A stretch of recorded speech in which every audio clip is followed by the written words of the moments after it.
구약 시대의 이스라엘 백성은 제사를 통해 하나님을 만납니다. 빈손으로 가지 않고요. 그때 정성껏 준비한 예물, 곧 소나 양 혹은 비둘기 그런 동물 또는 곡식을 하나님께 바칩니다. 신약 시대의 그리스도인들은 주일날 하나님을 만나러 예배의 자리에 나옵니다. 이때 정성스럽게 준비한 예물, 즉 헌금을 하나님께 드립니다. 오늘 21세기를 살아가는 우리에게 헌금의 의미는 무엇일까요? 우리는 어떻게 헌금을 해야 할까요? 헌금의 비결은 무엇일까요? 이 세 부분을 좀 나눠보려고 합니다. 첫째로 헌금은 하나님이 기쁘게 받으시는 헌신입니다. 따라서 하실까요? 첫째, 헌금은 하나님이 기쁘게 받으시는 헌신이다. 헌금은, 따라서 다시요. 헌금은 헌신이다. 41절을 보면 참 재밌는 그 장면이 여기 나오는데요. 예수님이 헌금함에 맞은편에 자리를 잡고 앉아 계십니다. 거기서 무리가 헌금하는 모습을 이렇게 유심히 지켜보십니다. 현재 예수님이 계신 이곳은 어디죠? 성전이에요, 성전. 여인을 비롯해 무리가 쉽게 왕래하던 공간입니다. 이 헌금함은 요세푸스에 의하면 여인의 뜰에 있던 13개의 헌금함 가운데 하나예요. 2개는 성전세를 이제 거둘 때, 6개는 자유헌금, 5개는 다른 지목된 헌금을 위해서 사용됩니다. 생각보다 헌금의 종류가 상당히 많아 놀랍습니다. 이제 많은 사람들이 다양한 액수의 돈을 헌금함에 넣습니다. 자, 이 장면을 좀 실감 있게 우리식으로 한번 표현해 볼까요? 여러분, 헌금 어떻게 하셨나요? 우리는 주머니 바구니 안 돌리죠. 자, 우리 교회는 본당 저 3층 출입문 앞에 헌금함이 비치되어 있습니다. 우리가 본당에 입장할 때 자유롭게 그 헌금함에다가 각종 헌금을 넣습니다. 그 헌금함의 맞은편 창가에 보면 뭐가 있어요? 기다란 의자, 장의자가 하나 놓여 있습니다. 주일날 예배가 이제 시작되기 전에 그 긴 의자에 예수님이 이렇게 좌정하시고 앉아 계시네요. 뭐 하시려고? 그 자리에서 우리가 헌금함에 헌금 넣는 모습을 주의 깊게 관찰하십니다. 11조와 또 성교헌금과 장학헌금과 감사헌금, 주정헌금이 있네요. 다음 주일이 부활절인데 절기헌금도 있어요. 이처럼 예수님이 내가 헌금하는 모습에 관심이 많습니다. 물론 예수님은 내 경제적 형편을 정확히 아십니다. 자, 오늘 본문에 따르면 먼저 예수님은 부자의 헌금 행위를 보십니다. 이어서 가난한 과부가 헌금하는 모습을 주목하십니다. 사람들의 관심은 주로 많은 돈을 넣는 부자들에게 쏠리겠죠. 가난한 과부가 얼마나 돈을 넣는지는 신경 쓰지 않습니다. 그러나 예수님의 관심은 한 과부의 행동에 집중됩니다. 한 가지 이상한 점이 있습니다. 예수님이 부자들의 헌금 액수를 밝히시지 않는다는 겁니다. 그냥 단순히 그 풍족한 중에서 넣었다라고만 언급하실 따름입니다. 예수님의 마음에 그들의 헌금이 별 감동을 주지 못한 것이죠. 그냥 이런 느낌이지 않을까요? 저 정도의 헌금 넣은 걸 보니까 기본은 했네. 기본이야. 이와는 달리 가난한 과부의 헌금 액수는 구체적으로 밝히십니다. 별 얼마 되지도 않는데 이 여인은 2렙돈 곧 한 고드란트를 헌금함에 넣습니다. 렙돈은 당시 통용되던 최소 단위의 헬라 화폐입니다.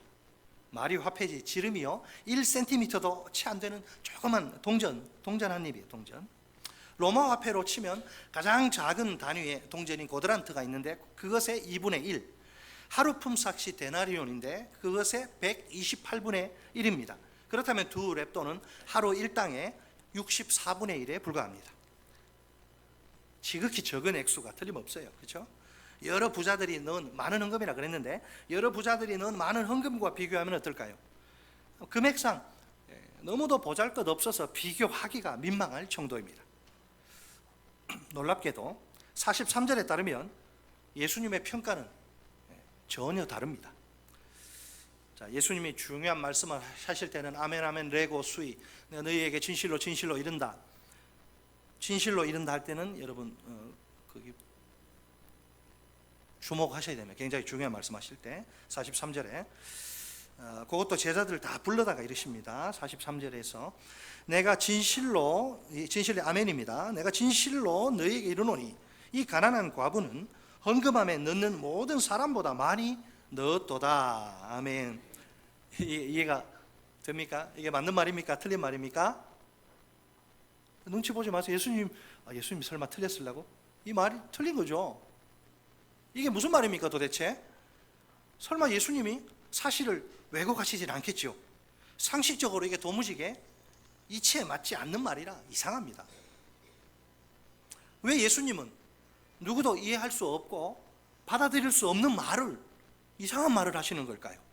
우리 다 같이 본문, 우리 44절 말씀을 한 목소리로 읽겠습니다. 44절 시작. 그들은 다 그 풍족한 중에서 넣었거니와 이 과부는 그 가난한 중에서 자기의 모든 소유 곧 생활비 전부를 넣었느니라 하시니라. 아멘. 단순히 액수 비교가 아니죠. 액수 가지고 지금 이야기하는 게 아닙니다. 자, 예수님은 부자들의 헌금 행위와 이 과부의 헌금 행위를 대조하십니다. 부자들은 다 그 풍족한 중에서 먹고 살만해요. 이 헌금 이 정도 나가도 아무 표시도 안 납니다. 부자들은 다 그 풍족한 중에서 헌금을 넣습니다. 반면에 이 과부는 이거 없으면 당장 굶어 죽어요. 이 과부는 그 가난한 중에서 헌금을 넣습니다. 자기 모든 소유 곧 생활비 전부를 말입니다. 예수님의 계산법이 세상의 계산법과 다른 것이 분명합니다. 그렇다고 부자나 부를 부정적으로 공격하시는 건 아니에요. 단지 계산법이 다를 뿐입니다. 단순히 액수의 차이만 보시는 게 아니죠. 경제적 형편까지 고려하십니다. 예를 들면 이런 거예요. 여러분 이해하기 쉽게 두 사람이 이제 드린 헌금이 각각 5만 원이라고 칩시다. 그렇다고 그 돈의 무게까지 똑같은 것은 아닙니다. 부자의 헌금 5만 원과 가난한 자의 헌금 5만 원은 그 무게가 다릅니다. 원래 부자들은 경제적으로 넉넉합니다. 그러다 보니 풍족한 중에서 헌금을 합니다. 그 정도의 헌금은 그들에게 특별하지 않습니다. 하나님께 많이 받았으면 많이 드리는 게 정상이고 그게 마땅합니다. 하지만 사회적 약자인 가난한 과부는 다릅니다. 누군가의 도움과 보호가 절실히 필요한 처지입니다. 스스로의 힘만으로는 먹고 사는 문제를 해결하는 것이 벅찹니다. 하루하루 겨우 끼니를 이어가며 살 수밖에 없습니다. 그럼에도 불구하고 그녀의 헌금 행위는 모두가 깜짝 놀라기에 충분합니다. 세번역 성경은 이 행위를 좀 더 생생히 묘사합니다.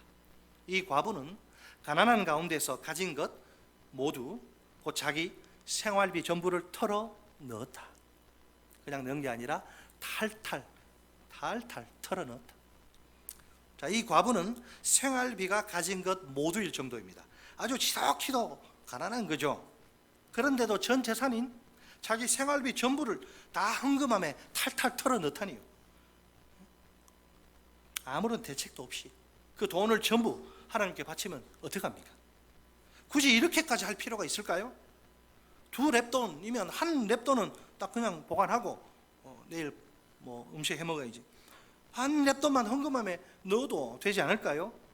그렇다고 예수님이 남은 것 맞아 넣어 이렇게 하시지 않죠. 사랑이 충만하신 하나님이 그래 너 네 마음 안다 이해하고 받아 주실 테니까요. 어쩌자고 2랩돈을 다 바친단 말입니까? 당장 내일부터 뭘 먹고 살려는 걸까요?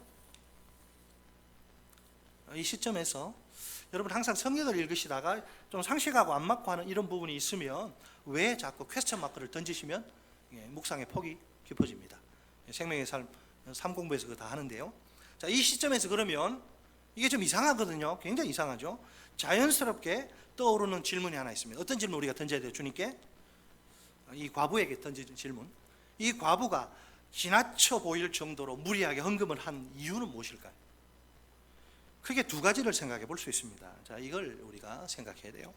첫째, 믿음입니다. 여러분, 믿음이 있어야 헌금합니다. 믿음 없으면 헌금 못해요. 비록 찢어지게 가난한 과부지만 어쨌든 오늘까지 먹고 살아옵니다. 지금 먹고 살고 있죠. 이것은 그 누구도 부인할 수 없는 사실입니다. 그럼 이 돈 바치면 내일 죽을까요? 먹을 게 없어서? 천만에. 그녀에게는 크고 강한 믿음이 있습니다. 자신의 생명이 전적으로 하나님의 손에 달려있다는 믿음 말입니다. 하나님이 지금까지 생존에 필요한 음식을 그녀에게 공급하십니다. 오실 때 어제 저녁 못 드신 분 계신가요? 뭐 바빠서 못 드신 분, 정상적으로 아침, 점심, 저녁 드셨고 내일 못 금식하시면 못 드시겠네. 평소에는 우리 새끼 다 먹고 이렇게 있습니다. 그죠? 여자도 마찬가지입니다. 왜 이렇게 하나님이 내일도 두 랩돈 바쳐도 내일 먹이실 거라 믿을 수 있습니까? 그녀가 음식을 먹어야 살 수 있다는 걸 주님이 아시기 때문입니다. 내일도 하나님이 그분의 방법으로 이 생활비 없어도 음식을 공급해 주실 것입니다. 그러니 생활비 전부를 하나님께 헌금으로 다 바쳐도 걱정이 없습니다. 또 오해하셔가지고 뭐 생활비 월급 다 바쳐라 했다 김 목사가, 큰일 납니다. 그런 거 아니에요. 그녀는 생활비로 돈으로 사는 자가 아닙니다. 오로지 하나님 한 분만을 믿는 믿음으로 사는 인생입니다. 오직 나의 의인은 믿음으로 말미암아 살리람과 같으니 믿습니까? 우리는 돈으로 사는 자들이 아닙니다. 이런 믿음이 있기 때문에 바칠 수가 있는 겁니다. 둘째, 사랑입니다. 여러분, 주님을 사랑해야 헌금할 수 있습니다. 이 과부는 하나님께로부터 받은 은혜가 너무나 큽니다. 그 은혜 깊이 감격합니다. 어찌하든지 그 은혜 조금이라도 보답하고 싶습니다. 좋으신 하나님께 무엇이라도 좀 드리려는 마음이 굴뚝 같습니다. 안타깝게도 뭐가 있나 보니 그녀의 손에 있는 두 랩돈이 전부라. 사람들의 눈에는 지극히 초라한 액수입니다. 그러나 그녀에게는 전 재산입니다. 그녀는 자신의 모든 것을 아낌없이 하나님께 드립니다. 억지로 마지못해 사람들 눈치 보면서 드리는 것이 아닙니다. 자원하는 마음으로, 기쁨으로, 감사함으로 드립니다. 이거 드리면 나 뭐 먹고 살지 어떡하나 손 떨면서, 그게 아니에요. 그녀가 할 수 있는 최고의 최선의 물질 헌신입니다. 헌신은 몸으로도 하고 시간으로도 하고 건강으로도 하고 물질로도 하는 겁니다. 자, 그렇다면 그녀의 헌금은 어떤 의미가 있을까요? 주님이 그녀의 그 헌금 두 랩돈을 보시면서 뭘 받으신 걸까요? 여러분, 이 헌금은요, 하나님께 대한 믿음의 표현입니다. 동시에 하나님을 향한 사랑의 증거입니다. 따라서 하실까요? 헌금은 하나님께 대한 믿음의 표현이다. 하나님을 향한 사랑의 증거다. 믿음이 있으면요, 헌금을 하고 하나님의 은혜를 깊이 깨닫고 그 사랑을 알면 어찌하든지 보답하려고 물질로 헌금하는 겁니다. 자, 이 과부의 마음속을 이제 한번 들여다볼까요? 오늘 내 생활비 전부를 하나님께 바쳐도 굶어 죽지 않는다. 신실하신 공급자 하나님이 매일매일 틀림없이 먹을 양식을 주실 것이다. 나는 이 하나님의 공급으로 살아갈 것이다. 내 생활비를 몽땅 다 하나님께 드려도 전혀 아깝지 않다. 그래도 하나님이 내게 주신 은혜에 비하면 내 헌신은 아무것도 아니다. 내가 받은 하나님의 은혜는 내 최상의 최고의 헌신으로도 도저히 갚을 길이 없다. 하늘을 두루마리 삼고 바다를 먹물 삼아도 한없는 하나님의 사랑 다기로 갈 수 없겠네. 이 찬양 진심으로 부르실 수 있습니까? 다시 한번, 이 찬양 진심으로 부르실 수 있습니까? 자, 오늘 우리의 헌금 생활은 어떻습니까? 헌금으로 하나님께 대한 내 믿음을 표현하고 있습니까? 또 헌금으로 하나님께 그분을 향한 내 사랑, 내 사랑의 증거를 보여드리는 중입니까? 하나님이 내 헌금을, 내 헌신을, 내 믿음과 내 중심이 담긴 그 헌신을 기쁘게 받으실까요? 내 믿음과 사랑이 담기면 액수에 상관없이 주님이 기쁘게 받으실 줄 믿습니다. 열심히 헌금으로 믿음을 표현하시고 사랑의 증거를 주님 앞에 올려 드리시기 바랍니다. 둘째로 헌금은 믿음과 사랑으로 해야 한다. 따라서 하십니다. 둘째, 헌금은 믿음과 사랑으로 해야 한다. 하나님이 기뻐하시는 헌금 생활을 하려면 믿음이 정말 필요합니다. 신실하신 공급자 하나님께 대한 믿음 말입니다. 내가 소유한 물질이 내 생명을 보장하는 것이 아닙니다. 내 생명은 오직 하나님의 손에 달려 있습니다. 하나님은 내가 음식을 먹어야 살 수 있다는 사실을 잘 아십니다. 그래서 친히 일용할 양식을 공급해 주십니다. 광야 40년 세월 동안 만나와 메추라기로 이스라엘을 정확히 먹이신 것처럼 말입니다. 구약이나 신약이나 원리는 같습니다. 우리가 더욱 믿음의 근본적인 차원으로 들어가 볼까요? 믿음이 뭐예요? 믿음은 하나님에 대한 온전한 철저한 신뢰, 곧 이해와 항복입니다.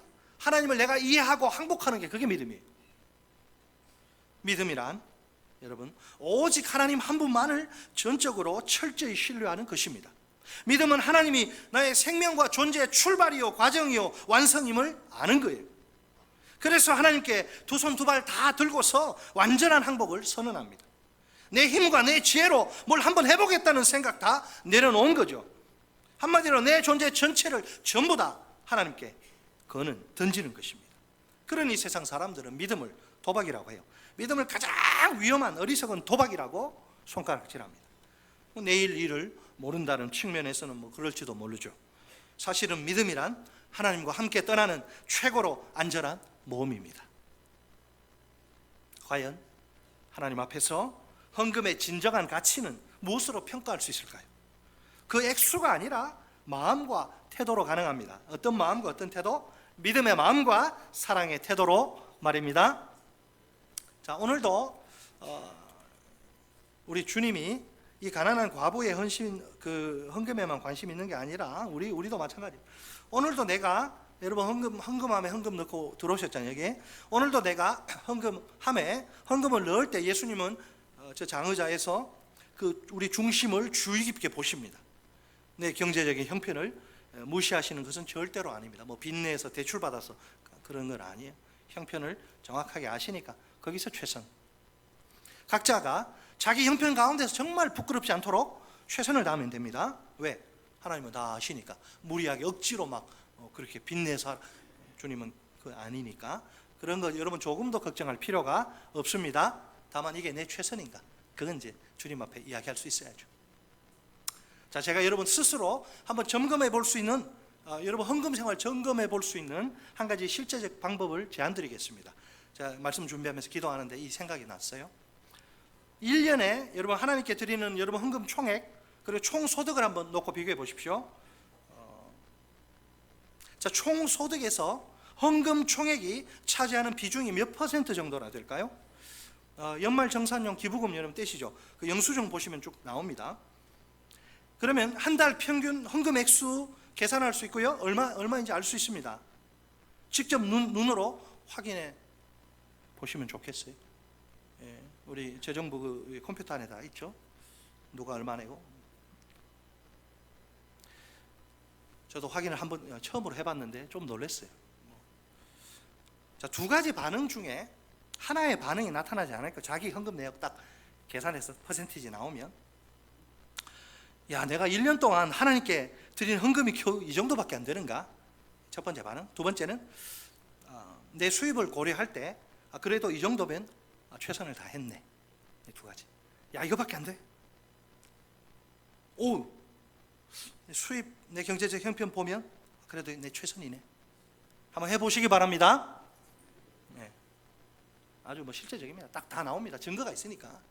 각자 뭐 저는 여러분이 현금 얼마인지 안 보지만 어떤 교회는 여기까지 할게요. 헌금의 비결, 여러분 헌금의 비결은 이제 셋째로 헌금의 비결은 하나님의 은혜입니다. 따라서 셋째, 헌금의 비결은 하나님의 은혜이다. 은혜 받으면 헌금이 하나님 앞에 아낌없이 드릴 수 있어요.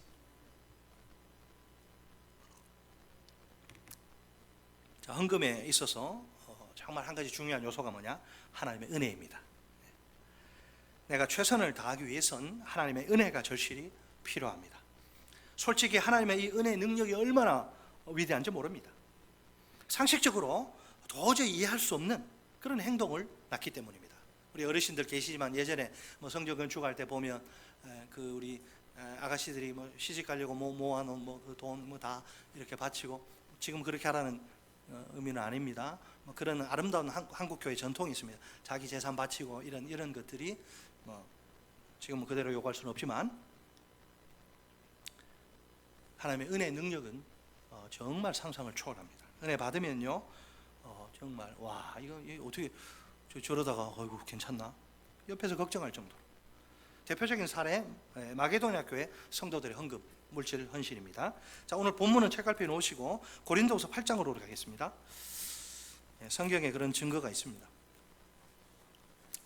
고린도후서 8장 1절로 2절, 신약 성경 294쪽입니다. 294쪽에 고린도후서 8장 1절, 2절 두 절만 우리 보겠습니다. 찾으셨죠? 우리 같이 한번 한 목소리 시작. 형제들아, 하나님께서 마게도냐 교회들에게 주신 은혜를 우리가 너희에게 알리노니, 환난의 많은 시련 가운데서 그들의 넘치는 기쁨과 극심한 가난이 그들의 풍성한 연보를 넘치도록 하게 하였느니라. 아멘. 자, 바울이 고린도 교회 성도들에게 편지하면서 마게도냐 교회 그 성도들의 물질 헌신에 대해서 좀 알리고 싶다. 자, 그 중요한 단어, 하나님께서 마게도냐 교회들에게 주신 은혜, 이렇게 헌금을 이렇게 이야기합니다. 하나님께서 그들에게 은혜를 주셔서 이런 정말 말도 안 되는 헌신을 했다는 거죠. 자, 바울은 마게도냐 교회 성도들의 물질 헌신에 크게 감동됩니다. 세상 사람들은 도저히 이게 상상조차 할 수 없는 헌신입니다. 인간의 본성에 역주행하는 행동이기 때문입니다. 환난의 많은 시련 속에 빠진 마게도냐 교회 성도들입니다. 오늘 우리 삶이 힘들고 어렵다. 옛날에 제가 이게 부목사로 사회 갈 때 IMF 터져가지고 그때 힘들었습니다. 가만히 생각하면 힘 안 든 때가 없어요. 다 항상 힘들어요, 항상. 그런데 마게도냐 교회 성도들은 우리하고 차원이 다릅니다. 환난의 많은 시련 속에 빠져 있어요. 눈물과 고통과 죽음이 그들의 벗입니다. 벗. 설상가상으로 극심한 가난까지 찾아옵니다. 환난 한 가지만 해도 견디기 힘든 판에 찢어지는 가난에 쪼들리다니요. 사람이 경제적으로 쪼들리면 마음이 이렇게 굳어져 가지고요, 여유가 없어지고 인색해집니다. 어딜 가서 밥 한 번 못 삽니다. 성도들 모두에게 너무너무 힘들고 괴로운 상황이 틀림없습니다. 대부분 우리가 뭐 이렇게 잘못했냐, 우리가 예수 잘 믿고 교회 봉사하고 이랬는데 왜 이래 도대체, 원망과 분노를 쏟아내기 쉽죠. 그렇지만 마게도냐 교회 성도들은 다릅니다. 그들에게 뭐가 있습니까? 넘치는 기쁨. 이해되십니까? 환난 가지고 막 눈물과 고통과 죽음의 그 날들인데 뭐가 기쁩니까? 이 사람들은 무슨 마약을 했습니까? 졸피뎀을 맞아서 정신이 몽롱합니까? 넘치는 기쁨이 있대요. 바울과 실라가 복음 전하다가 붙잡혀가지고 매질당하고 몸이 피떡이 돼가지고 지하의 감옥에 갇혔는데, 보통 사람 같으면 신세 한탄하고 하나님 앞에 원망은 못하지만 내가 이러려고 이렇게 사도가 됐나, 그 정도는 할 수 있을 것 같은데, 밤중에 일어나서 찬송을 부릅니다. 감옥이 흔들릴 정도. 뭐가 그렇게 기쁘고 감사해서. 이게 은혜의 능력이에요. 은혜의 능력. 그리고 이 사람들 보세요. 극심한 가난인데, 자, 바울의 표현을 보세요. 풍성한 연보, 이걸로 우리가 다 알아듣습니다. 풍성한 연보를 하게 하였나, 이해해요. 이거 가지고 부족해. 그래서 풍성한 연보를 넘치도록, 이 얼마나 엄청난 헌신입니까?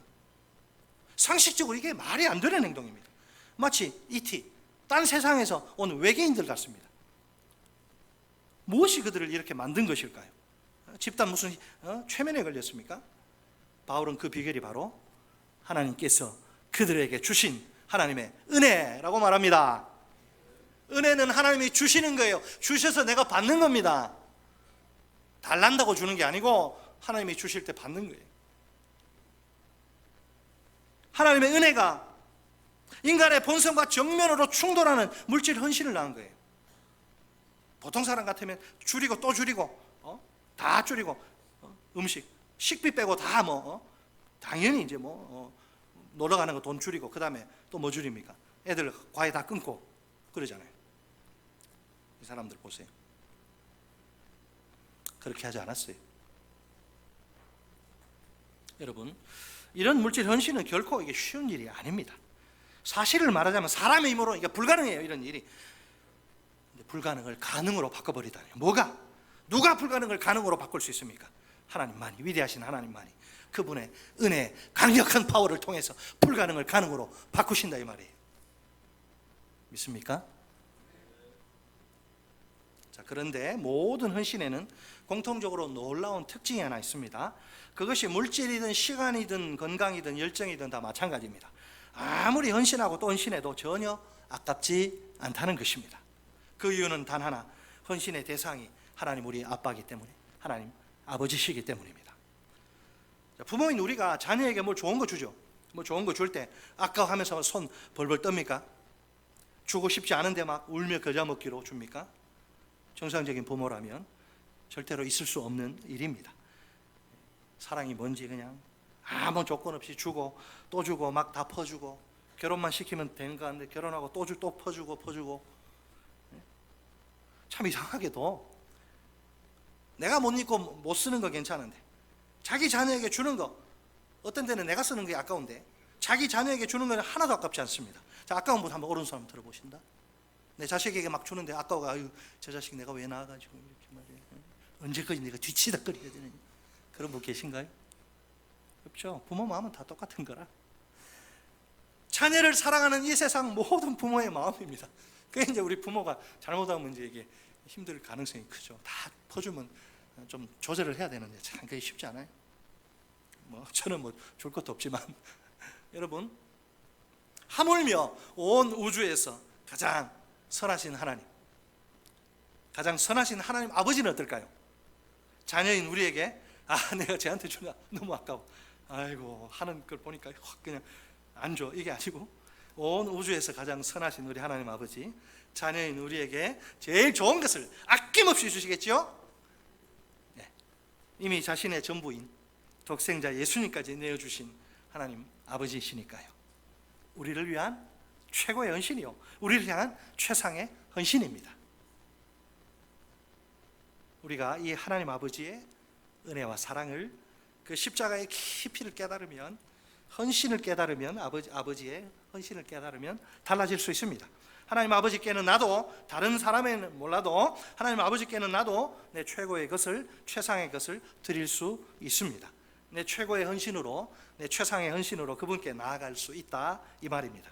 그래도 우리를 향한 하나님의 헌신에 비하면 아무것도 아니에요. 너무나 초라해서 부끄러울 지경입니다. 그러나 그렇게 해서라도 조금이라도 내가 하나님의 은혜에 보답하고 싶은 심정인 겁니다. 끝으로 헌신의 적을 가르쳐 드리겠습니다. 헌신의 적이 있습니다. 헌신의 적은 적당히 대충 눈치껏입니다. 내가 그래도 직분자인데 헌금 11조 떼먹을 수는 없고 하는데, 적당히 이제 선을 조절하면서, 우리 교회 말고 다른 교회 젊은 사람들 11조 안 한다고 우리 목사님들이 아주 막 땅을 칩니다. 지금 이러다가 기독교 어떻게 될, 너튜브에서 그 이상한 그 무식한 이야기 듣고 거기 현혹돼 가지고 예수님을 11조 하라고 했는데도 불구하고 거기 성경을 모르니까. 헌신의 적은 뭐예요? 따라서 하면 적당히 대충 눈치껏 네 앞가림 해라 말이지. 다 그거 하면 어떡하냐. 여러분, 내 헌신의 대상이 누굽니까? 온 우주의 왕이시며 만물의 통치자인 하나님, 최고의 존재. 하나님이 어떤 헌신을 기쁘게 받으실까요? 부족한 헌신, 즉 적당히 대충 눈치껏의 헌신일까요? 아니면 넘치는 헌신, 곧 최고의, 최상의, 최선의 헌신일까요? 당연히 넘치는 헌신, 곧 최고의, 최상의, 최선의 헌신입니다. 이 시간 우리 모두 헌금의 의미를 가슴 깊이 새깁시다. 헌금은 하나님이 기쁘게 받으시는 헌신입니다. 아울러 우리가 헌금의 방법을 잘 기억합시다. 헌금은 믿음과 사랑으로 해야 합니다. 끝으로 헌금의 비결을 온전히 깨달읍시다. 헌금의 비결은 하나님의 은혜입니다. 구체적인 적용과 실천이 절실히 필요합니다. 헌금의 내 믿음이 담겨야 합니다. 헌금에 내 사랑이 들어 있어야 합니다. 헌금이 하나님께 대한 내 믿음의 표현이 되게 합시다. 헌금이 하나님을 향한 내 사랑의 증거가 되게 합시다. 헌금의 비결인 하나님의 이 은혜를 풍성히 깨달읍시다. 내가 헌금함에 헌금을 넣을 때 예수님이 내 중심을 주의 깊게 살피십니다. 내 영혼에 한 가지 묵직한 질문을 툭 던지십니다. 사랑하는 아들아, 딸아, 그것이 정말 너의 최고, 최상, 최선이더냐? 다시 한 번 더요. 사랑하는 아들아, 딸아, 우리 같이 사랑하는 아들아, 딸아, 정말 그것이 너의 최고, 최상, 최선이더냐? 자, 이 질문 앞에서 우리 어떻게 대답하면 좋을까요? 내 양심이 누가 뭐라고 해도 상관없어요. 남 신경 쓸 필요가 없어요. 신앙생활. 이 질문 앞에서 내 양심이 이렇게 대답할 수 있기를 바랍니다. 네, 아빠, 부족하지만 저의 최고, 최상, 최선이 틀림없습니다. 이렇게 대답할 수 있기를 바랍니다.